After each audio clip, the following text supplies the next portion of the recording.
അസ്സലാമു അലൈക്കും വറഹ്മത്തുള്ളാഹി വബറകാതുഹു. ബഹുമാന്യരായ സഹോദരങ്ങളെ, സുഹൃത്തുക്കളെ, വീട് വെക്കുന്നതുമായി ബന്ധപ്പെട്ട് ഒരുപാട് അന്ധവിശ്വാസങ്ങൾ സമൂഹത്തിലുണ്ട്. മുസ്ലിം സമുദായത്തിലും അത്തരത്തിലുള്ള ചിന്താഗതികളുണ്ട്. അതിൽപ്പെട്ടതാണ് കന്നിമൂല, സ്ഥാനം നോക്കൽ, വീട് വെച്ച് കഴിഞ്ഞാൽ പാല് കാച്ചൽ, നല്ല നേരം നോക്കൽ.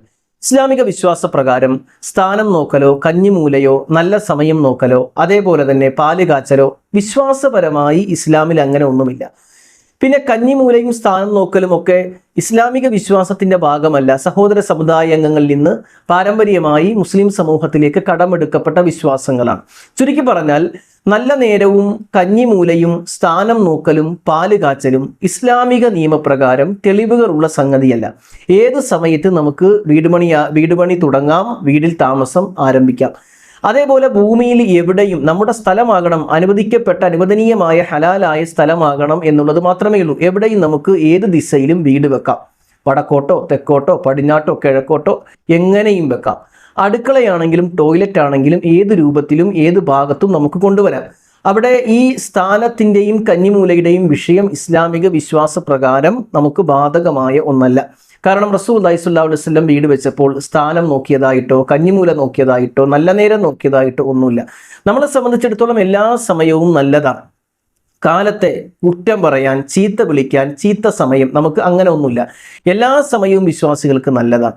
അതേപോലെ നമ്മൾ മനസ്സിലാക്കേണ്ട വിഷയമെന്ന് പറഞ്ഞാൽ ഈ ഭൂമിയെക്കുറിച്ച് റസൂലുള്ളാഹി സ്വല്ലല്ലാഹു അലൈഹി വസല്ലം പറഞ്ഞു, ഒരു വിശ്വാസിയെ സംബന്ധിച്ചിടത്തോളം എപ്പോഴാണോ നമസ്കാര സമയമാകുന്നത് അവൻ അവിടെ വെച്ച് നിസ്കരിക്കാമെന്നാണ്. അതിന് വരെ അനുവാദമുണ്ട്. ആ സ്ഥലം നജസ്സാവരുത് എന്നുള്ളതേ ഉള്ളൂ. അതുകൊണ്ട് തന്നെ അള്ളാഹുവിൻ്റെ ഭൂമിയിൽ നമ്മുടെ പൈസാക്ക് മേടിച്ച സ്ഥലത്ത്, ഹലാലായ സ്ഥലത്ത് ഉടമസ്ഥൻ നമ്മളായിരിക്കെ നമുക്ക് ഏത് ദിക്കിലേക്കും ഏത് രൂപത്തിലും വീട് വെക്കാം. അത് അനുവദനീയമാണ്, ജായിസാണ്. കന്നിമൂല, സ്ഥാനം നോക്കൽ, നല്ല നേരം നോക്കൽ ഇതൊന്നും ഇസ്ലാമികമായി ഒന്നും തന്നെ ഇല്ല. ഇനി നമ്മൾ മനസ്സിലാക്കേണ്ട മറ്റൊരു വിഷയം തവക്കുലിൻ്റെ, അള്ളാഹുവിൽ ബലമേൽപ്പിക്കുക എന്നുള്ള വലിയ ഒരു തവക്കുലിൻ്റെ കുറവ് കൊണ്ടാണ് ഈ രൂപത്തിലുള്ള ചിന്തകളൊക്കെ നമ്മുടെ മനസ്സിലേക്ക് വരുന്നത്. അള്ളാഹു സുബ്ഹാനഹു വ തആല നമ്മളോട് പറഞ്ഞെന്താ, കുല്ല യുസീബന ഇല്ലാമാ കതബല്ലാഹു ലനാ ഹുവ മൗലാന, അള്ളാഹു നിശ്ചയിച്ചതല്ലാത്ത ഒന്നും നമ്മളെ ബാധിക്കുകയില്ല എന്ന് പറഞ്ഞ ബിയെ ഹുവ മൗലാന, അള്ളാഹുവാണ് നമ്മുടെ രക്ഷാധികാരി. വഅലല്ലാഹി ഫൽയതവക്കലിൽ മുഅ്മിനൂൻ, അതുകൊണ്ട് വിശ്വാസികൾ അള്ളാഹുൽ തവക്കുലാക്കട്ടെ എന്നാണ്. നമ്മളെ സംബന്ധിച്ചിടത്തോളം ശകുന വിശ്വാസങ്ങളില്ല. ഇനി അതേപോലെ തന്നെ മറ്റൊരു ചിന്തയാണ് പാല് കാച്ചലുമായി ബന്ധപ്പെട്ട വിഷയം. പാല് കാച്ചലുമായി ബന്ധപ്പെട്ട് നമ്മൾ മനസ്സിലാക്കേണ്ടത്, പാല് കാച്ചി അത് നുരഞ്ഞ് പതഞ്ഞ് നിലത്ത് വീണാൽ ഐശ്വര്യമാണെന്നുള്ള വിശ്വാസമാണ്. ഇതും മറ്റു സമൂഹങ്ങളിലെ ആചാരങ്ങൾ കടമെടുക്കലാണ്. ഇസ്ലാമിൽ അങ്ങനെ ഒരു ആചാരമില്ല.